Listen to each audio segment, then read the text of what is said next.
भगवान बाबा हनुमानजी को प्रणाम। महानत्यागी बाबा जुमदेवजी को प्रणाम। परमात्मा एक।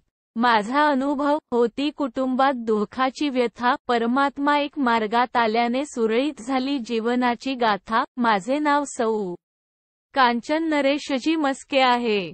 आज मी माझा अनुभव या अनुभव मालिकेत माझा प्रथम अनुभव माझ्या माहेरच्या कुटुंबाचे मार्गात येण्याचे कारण सादर करीत आहे। मार्गात येण्याअगोदर आमच्या कुटुंबात एकूण 5 सदस्य होते। त्यात माझे आई, बाबा, माझी मोठी ताई, माझा लहान भाऊ आणि मी। माझे वडील श्री रामजी बावणे WCL कांद्री, खदानला कार्यरत होते। त्यावेळी आम्ही कन्हान या गावी राहत होतो। मार्गात येण्याअगोदर सर्व सेवक दुःखी असतात आणि त्या दुःखाचे निवारण कुठेही होत नाही। अशा परिस्थितीत आपण या मार्गाकडे वळतो। अशाच प्रकारे दुःखाचा डोंगर आमच्या परिवारावरही कोसळला होता। त्यावेळेस माझी मोठी ताई 10 वर्षाची, मी 6 वर्षाची आणि माझा लहान भाऊ 9 महिन्यांचा होता। वडिलांना दारूचे व्यसन होते।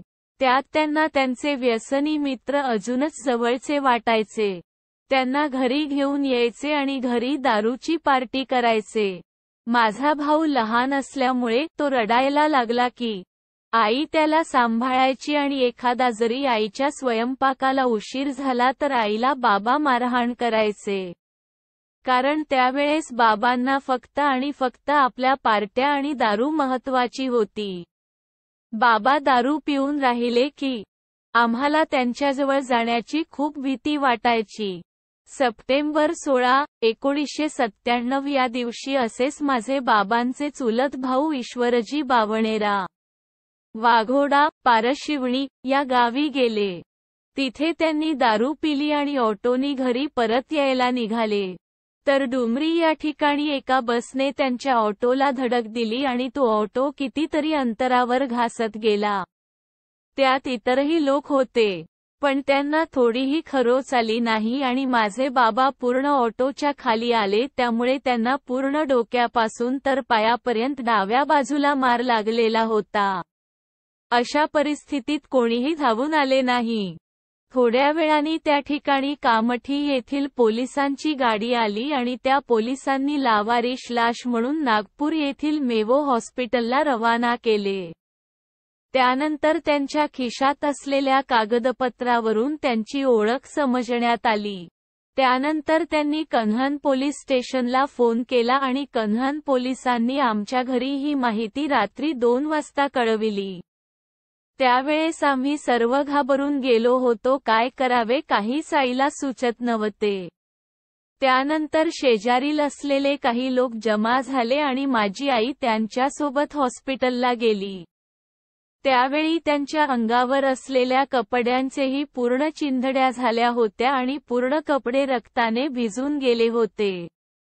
त्यावेळी बाबांच्या पायातील हड्डीचे 3 तुकडे होऊन त्या हड्डीचे छोटे छोटे तुकडे त्यांच्या मांसात अडकले होते। हाताची मनगटावरील हड्डी क्रॅक होऊन डोक्यालाही खूप जास्त मार लागलेला होता। अशी भयानक परिस्थिती त्यावेळी झालेली होती। जे कोणी व्यक्ती त्यांना पाहायचे त्याच्या तोंडातून एकच शब्द निघायचा की हा व्यक्ती आता समोरील आयुष्य बघणार नाही। असा तो क्षण आजही आठविला की अंगावर काटा उभा होतो। पण भगवंताला काहीतरी वेगळे घडवायचे होते। डॉक्टरांनी सांगितले होते की हा व्यक्ती आता वाचणार नाही। त्यामुळे बाबांच्या काही मित्रांनी चंदा गोळा करतात त्याप्रमाणे पैसे जमा करून त्यांना अपोलो शोटेक हॉस्पिटल नागपूरला घेऊन गेले। बाबांना सहकारी नोकरी होती, तरीही दारूच्या व्यसनामुळे सर्व पैसा ते त्यात उडवून टाकत होते। त्यामुळे आमची आर्थिक परिस्थिती एवढी नव्हती की आम्ही दवाखान्याचे बिल फेडू शकणार।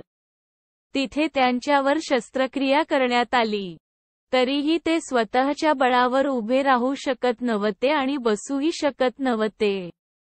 घरची परिस्थिती फार आर्थिकरित्या नाजूक झाली होती। आता समोरील रुग्णालयाचे बिल भरण्याची आमची परिस्थिती नव्हती। त्यामुळे आम्ही त्यांना WCL तर्फे कांद्री येथील जवाहरलाल नेहरू हॉस्पिटलला घेऊन आलो. काही दिवसानंतर त्यांना आम्ही घरी आणले, परंतु घरी आल्यानंतरही त्यांना स्वप्नात कोणीतरी येऊन त्यांचे पाय ओढत आहे असे दिसत होते आणि माझे बाबा खूप जोरजोरात ओरडत होते.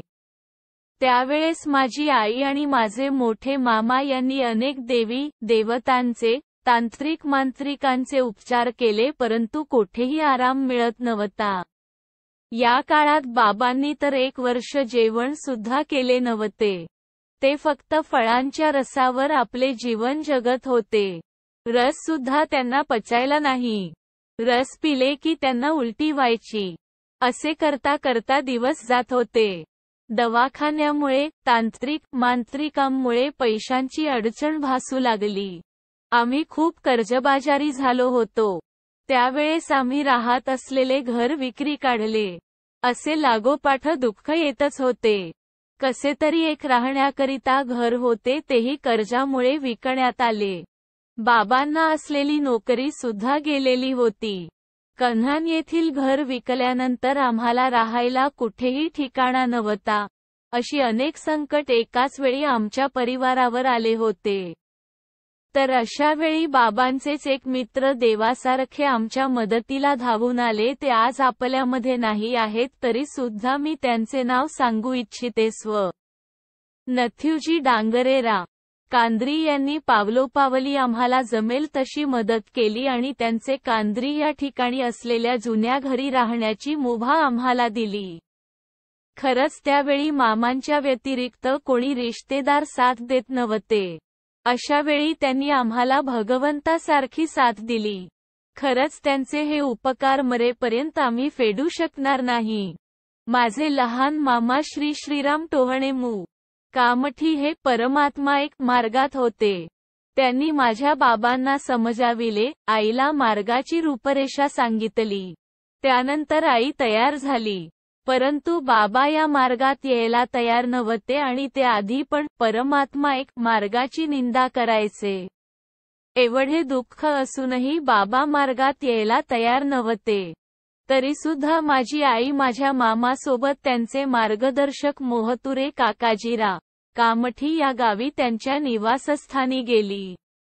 तर त्यांनी सांगितले की तुम्हाला एवढ्या लांब यायला जमणार नाही. तर त्यांनी कन्हान येथील मार्गदर्शक काकाजी यांच्याकडे पाठविले. त्यानंतर आई मार्गदर्शक काकाजी यांच्याकडे गेली. आमच्यावर घडलेली सर्व हकीकत त्यांना सांगितली. त्यानंतर त्यांनी आम्हाला कार्य दिले. परंतु माझे बाबा पलंगावरून उठू शकत नव्हते. अशा वेळी ज्योत कोण लावणार असा प्रश्न निर्माण झाला. परंतु वेळ अशी होती की त्यांनी आईला ज्योत लावण्याची परवानगी दिली. त्यावेळेस आम्हाला 7 दिवसाचे कार्य दिले आणि त्या 7 दिवसाच्या कार्यात आईने भगवंताला योग मागितला. तर पहा, माझे वडील जे या मार्गाचा विरोध करत होते ते या कार्यात पलंगावरच उठून विनंती करायला लागले. 1 वर्षापासून त्यांनी अन्नाचा एक कणही खाल्ला नव्हता, तर ते या 7 दिवसाच्या कार्यात जेवण करायला लागले. हळूहळू स्वतःच्या पायावर चालायला लागले. असे करता करता आम्हाला 7, 11, 21 असे कार्य देण्यात आले आणि या कार्यामध्ये आम्हाला सुख समाधानी लाभली. त्यानंतर आम्ही 5 वर्षे साध्या कार्यामध्ये राहिलो आणि या कार्यामध्ये माझ्या वडिलांची गेलेली नोकरी परत मिळाली. ते खूप परिश्रमाचे काम करू शकत नसल्यामुळे त्यांना चौकीदार म्हणून ओपन कास्टला रुजू करण्यात आले.